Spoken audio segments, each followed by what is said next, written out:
যুক্তরাষ্ট্র থেকে আমদানি করা আরও ৬০,০০০ টন গম পৌঁছেছে দেশে।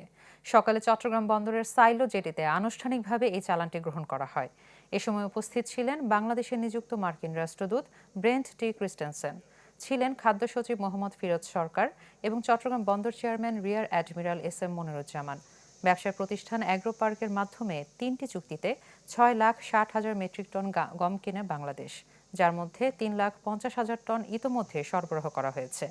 বাংলাদেশ প্রতি বছর সর্বোচ্চ 7 লাখ টন গম আমদানি করবে যুক্তরাষ্ট্র থেকে।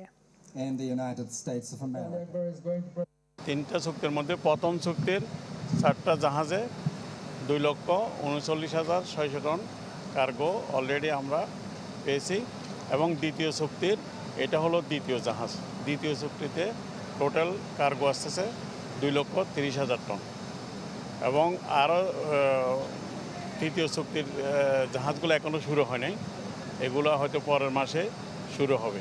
যেখানে আমাদের প্রোটিন কন্টেন্ট আমরা 11.5 থেকে একদম 13 পর্যন্ত মনে করি হাই কোয়ালিটি, কিন্তু ইউএসের যে গম আমরা পাচ্ছি এগুলির কোয়ালিটি প্রোটিন কন্টেন্ট প্রায় 14%. With the grain in your hands, you can easily see the quality is top notch. With that, the amount of unmillable wheat is minuscule. When you account for both of those factors, you understand that Bangladesh is paying a good price for a truly outstanding product. বিদেশ থেকে দেশে রেমিটেন্সের টাকা আসে নিরাপদে।